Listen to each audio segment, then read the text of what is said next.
I've been on YouTube for 6 years, so we're going to have my anniversary party tonight at my house. You're all invited. And just to prop up my image, I'm going to park this LS500 out in front so people will think it's mine even though it's not. I do have image to maintain, you know. Well, it's getting dark and the guests are arriving soon, so let's get cracking. So how many pizzas have you made for our guests tonight? So we're, I think, at 400 right now. Okay, well keep it up. We have more coming. Yes, we do, all night. All right, keep it up. Thank you. The bar is open, help yourself. All this money we spent on a pool, no one wants to get in. It's only 45 degrees outside, come on. Will someone get in my pool? Say hello, YouTube. Come on, show your face. There you go. I lose. Well, party's over. Thanks for watching. Subscribe. I need the money to pay the bills. Don't subscribe! Don't like this video. Don't subscribe. There's better YouTubers like Ninja. Yeah, there's a whole bunch of better YouTubers. The heck with ninjas. My YouTube's better. No, it's not. I'm the one who plays games. You just film parties. Okay, after that wild party last night, it's time to get serious and go to work. And we'll start by taking a look at this 2019 Lexus LS500 sedan with the F-Sport package.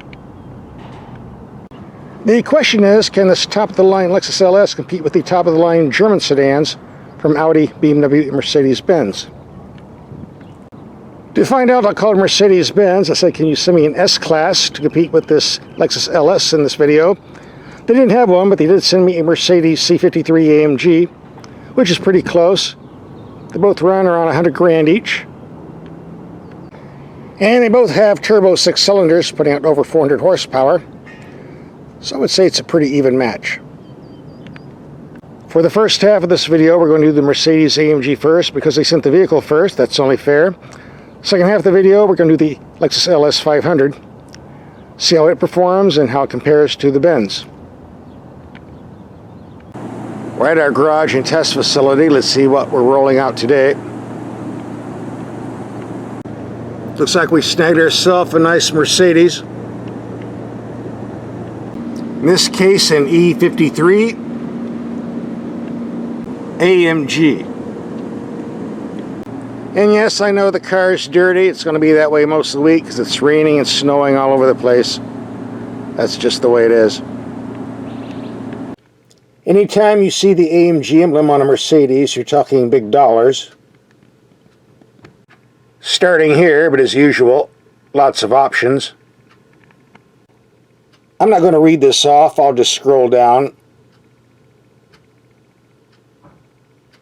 Paying great attention to the prices on the right.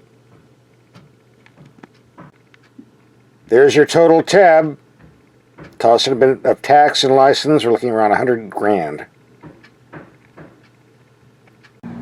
One item you might have noticed on the option sheet, the Energizer fragrance system, and how it works. You have this bottle of perfume that's in the glove box. You connect it to the climate control system, and it sprays perfume throughout the car to make your vehicle smell nice.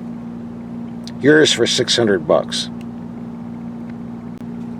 I understand the dealer has different shades.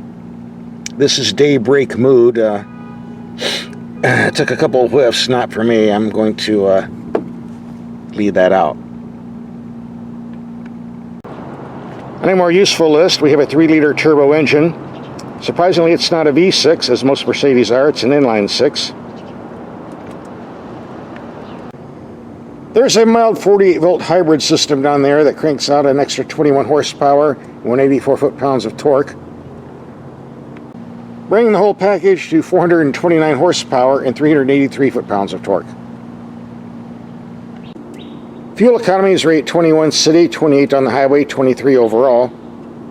I'm told this is a handmade engine by AMG. For the price, it must be true. If you want to shift for yourself, there is a manual mode with paddle shifters on the steering wheel, but they can be easily reached. A lot better than the Italians that put them on the steering column where they can't be easily reached. As we do in all of our videos, we take the headlights out, see how they perform in the dark before we do the driving. After we get some Windex and clean these up from the rain spots, we'll do that right now. It's dark enough, let's take these lights out and see what they do. Here we have the low beams, only building 100 feet away, very bright but a bit low to the ground. These are the brights, pretty good. Here we have the brights on the building 300 feet away with a chain link fence in between. Bright light, good height, good spread, 100%. Now we go to low beam. Again bright but low to the ground, but more than adequate for city driving. Backcountry roads, you might want to do that.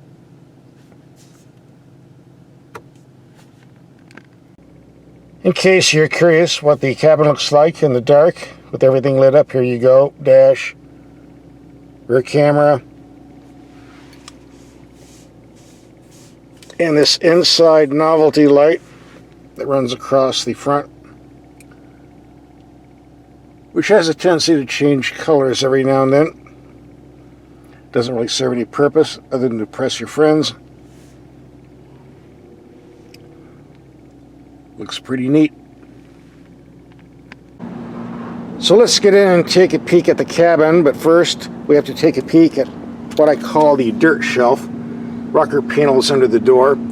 Like most German cars, the bodywork is very thick. You have bodywork that collects all kinds of dirt. Look at all this. Which is why I'm wearing my gym pants.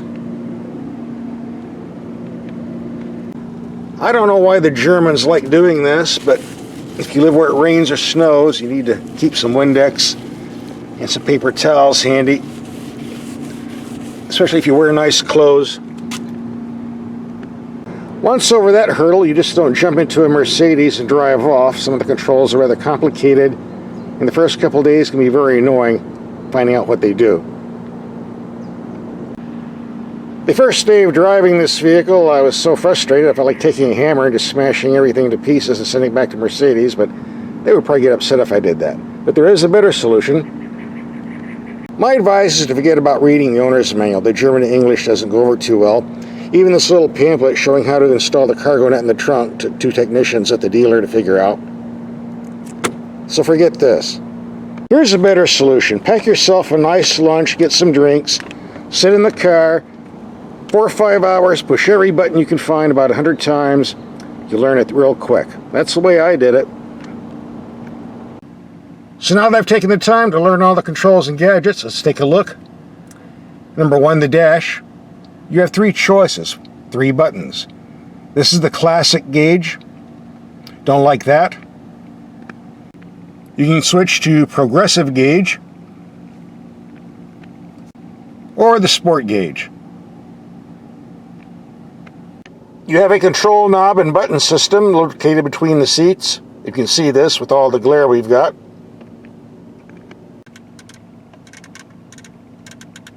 Just scroll through the menu, get what you want.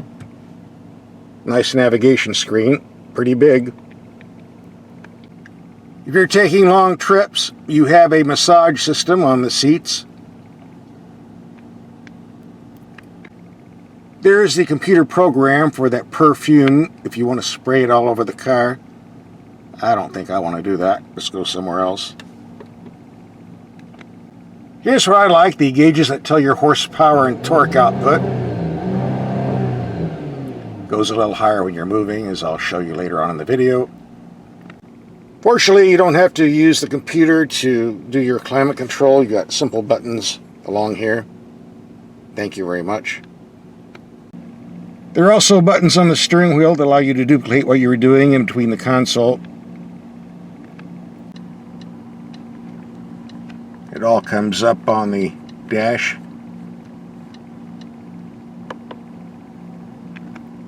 You also have settings for Eco, Individual, Comfort, Sport, Sport Plus.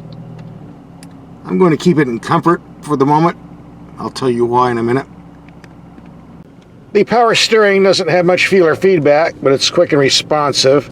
which is what you want in a performance car, so I'm not going to complain too much. The standard AMG E53 comes with 19-inch wheels and tires. For $750 extra, you get these, the larger 20-inch tires and wheels, of course. They are run flats, by the way. The advantage of run flat tires, if they deflate, you get around 40 to 50 miles to go to a repair station or make your way home. If the repair station in your house is more than 50 miles away, you're going to have an issue because manufacturers who issue run flat tires do not issue a spare. No spare tire in the trunk, that's why I have my tire repair kit. The main disadvantage with run flat tires, most of them are extremely noisy and have the consistency of cement, providing a very stiff ride, and that's what you get here pretty much. These tires provide excellent performance, I can vouch for that, but even in the comfort mode, there's not much comfort there if you like a smooth ride. If that's what you're looking for, you might want to swap these tires out for non-run flats. With the suspension set in the comfort mode, we're going to take some speed bumps and potholes. I'm going to keep it slow, around 20 miles per hour, to evaluate the tire performance. Here comes a pothole or two. Ooh, you felt that. Speed bump number 1. Speed bump number 2.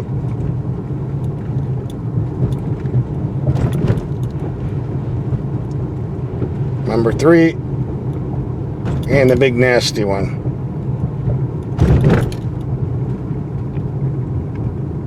On the racetrack, Sport Mode or Sport Plus would be great, but for city driving, I'm going to stick to Comfort Mode. I can't believe this. Gotta clean this off again. Ugh. Yucky. Okay, this is enough of our show and tell segment. From now on, we're going to do some driving, starting tomorrow. Racking around 75 miles in city driving, and the rest in freeway driving with a 600-mile goal. A nice road trip. And if you want to know where we're going, the next clip will tell you that.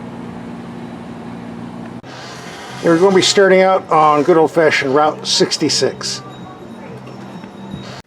There's no point in having a nice car like this unless you drive it, so we're going to take a road trip today, rack up some miles. Starting with 70 miles. You can go from there. If you like taking corners in a hurry, just click on the Sport or Sport Plus mode and push the gas. And you're on your way.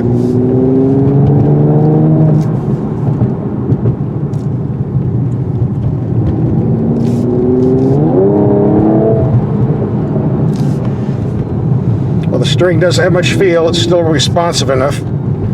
I guess that's what counts. These are fantastic brakes, as I expected.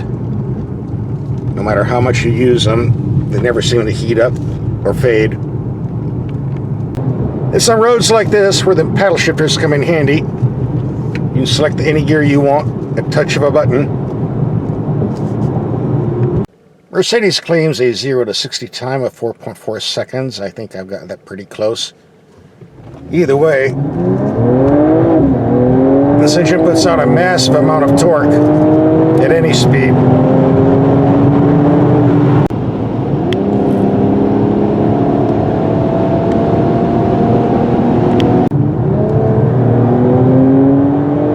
The high-speed stability is excellent as well. I don't know what the top speed is. I'm not going to do it. But I'm sure it's pretty high. Now that we're on the road, we need to make our first stop. If you watch my videos, you know what's coming up next. You have to stop and pay homage to Freddy the Frog for good luck. If you don't, you'll have bad luck. They make them big out here. Alright, I've been blessed. We'll get back on the road now. This turbo's got lots of torque, regardless of what speed you're going at. And we're hugging the road pretty good too. Got a guardrail just in case we fly off though. I don't think that's going to happen. And we have the sport exhaust sound on. Still hear you coming. As you can see, we're not driving fuel economy. This is a very bumpy road, by the way. The suspension is doing a pretty good job of absorbing the impacts, even if the tires aren't.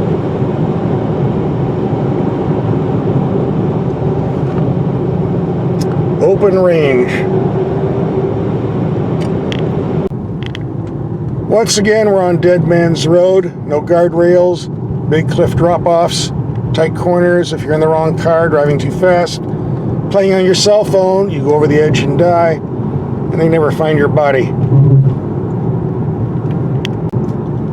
With a good performance car like this, I don't think we're going to have to worry. Ooh, there's a nice drop-off.